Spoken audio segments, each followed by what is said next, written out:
Russia has stated that it is closely monitoring Ukraine's request to the United States for long-range Tomahawk cruise missiles, which could significantly extend Kyiv's strike capabilities deep into Russian territory. Kremlin spokesperson Dmitry Peskov told reporters that such a transfer would not fundamentally alter the battlefield balance, but warned that Washington would risk crossing a red line previously set by Moscow.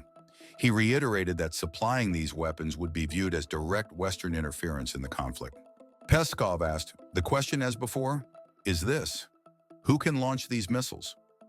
Can only Ukrainians launch them, or do American soldiers have to do that? Who is determining the targeting of these missiles? The American side or the Ukrainians themselves?" Former Russian President Dmitry Medvedev, in a post on Telegram, cautioned that continued Western interference could escalate into a conflict involving weapons of mass destruction. In this video, Defense Updates analyzes why Tomahawk for Ukraine is a red line for Russia. Before we proceed, a word on NordVPN, which is one of the most trusted and fastest VPN brand that has a no-log policy validated by Deloitte. NordVPN provides a 256-bit encrypted tunnel that protects your privacy and also enables you to access contents that are blocked based on geolocation. Its threat protection system helps you avoid phishing, scams, and malware. NordVPN application is available for all the major platforms as well as browsers. Get an exclusive NordVPN deal with massive saving by going to nordvpn.com/defense or clicking the link in the description. It's risk-free with Nord's 30-day money-back guarantee.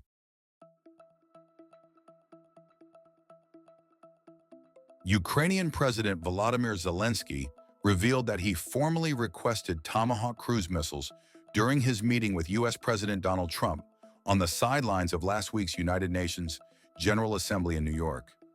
The request highlights Kyiv's continuing push for long-range strike capabilities that could hit targets deep inside Russian territory. The development comes as President Trump appears to be recalibrating his approach to the Ukraine conflict, reflecting growing frustration with President Vladimir Putin's refusal to scale back Russia's offensive, despite a high-level peace meeting held in Alaska in August. U.S. Vice President J.D. Vance confirmed in an interview with Fox News that Washington is now actively considering Ukraine's request for Tomahawks. While declining to share specifics, Vance stressed that President Trump would personally make the final determination on whether the missiles would be supplied. That same day, Keith Kellogg, the U.S. Special Envoy to Ukraine, told Fox News in a separate appearance that the administration has already permitted Kyiv to strike deep inside Russian territory in select cases, underscoring a gradual erosion of earlier restrictions. There are no such things as sanctuaries, Kellogg remarked, suggesting that Washington may be more willing to approve escalatory capabilities than before. Ukraine has for months pressed its NATO partners for advanced long-range weapons, arguing they are essential to counter Russia's ability to launch strikes from secure positions far beyond the front lines. Western allies, however, have long hesitated, wary of triggering a broader confrontation with Moscow. Over time, some states have softened their stance, easing restrictions on the use of weapons already provided and allowing Kyiv greater latitude in targeting.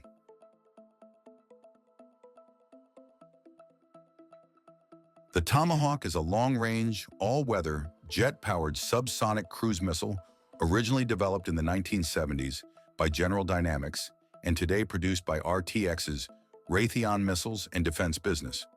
Roughly 5.5 meters long, with a wingspan of about 2.7 meters and a launch weight in the approximately 1,300 kilograms, 2,850 pounds class, the missile is powered by a small turbofan, the Williams F-107 family in most variants, and cruises at high subsonic speeds on a low terrain-hugging profile that makes radar detection and interception difficult. Tomahawk employs a layered, redundant guidance suite, inertial navigation INS backed by GPS, and long-range accuracy is enhanced by terrain contour matching, TERCOM, and digital scene matching area correlation, DSMAC, for terminal guidance. The missile's low-altitude cruise and precise terminal navigation give it excellent strike accuracy against fixed targets. It can be launched through Mark 41 VLS cells in surface ships and ground-based Typhon weapon system, as well as submarines through vertical launch tubes or encapsulated torpedo tube launches. It carries a roughly 450 kilogram, approximately 1,000 pound, blast fragmentation, penetrator warhead capable of crippling hardened targets. Over decades of upgrades, the Tomahawk family has evolved into highly networked, retargetable weapons. Block 4, Tomahawk Land Attack Missile Expanded Response, added a two-way satellite data link for in-flight retasking, loitering, and battle damage assessment. The current Block 5 modernization further expands mission sets and survivability. It comes in two primary subvariants. Block 5A, dubbed Maritime Strike, integrates a multi-mode terminal seeker, radar and/or imaging capability, and advanced target recognition so the missile can prosecute moving surface ships and receive in-flight queuing or updates via SATCOM, enabling it to prosecute maritime targets that earlier Tomahawks could not. Block 5B features the new JMEWS, a two-stage warhead that combines blast fragmentation and enhanced penetration effects to defeat a wide spectrum of targets from soft assets, parked aircraft, fuel storage areas, to hardened bunkers. Block 5 also incorporates improved anti-jamming measures, an upgraded mission computer, and enhanced communications for two-way satellite updates and integration with modern battle networks.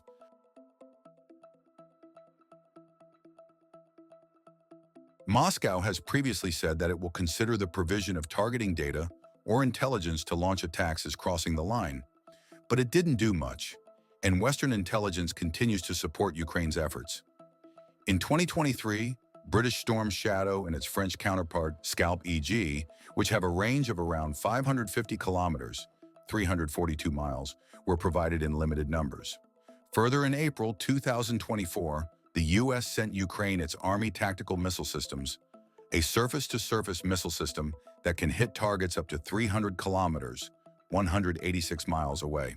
These actions irked the Kremlin, and several threats were made. But ultimately, there was no major strategic shift in Russian war doctrine. However, things could be different this time, since Tomahawks have a far greater range compared to those two. The missile, launched even from regions close to Ukraine's border with Poland, could easily reach Moscow, the seat of the Russian power circle.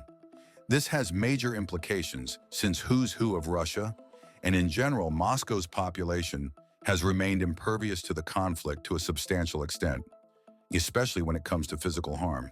If this sense of safety is violated, things could get bad for President Putin, who is already in a pretty difficult position.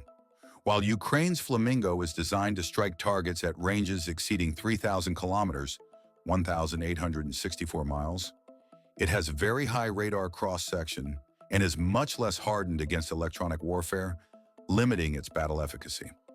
Tomahawk is a different beast altogether, and Moscow could finally be forced to take some drastic steps,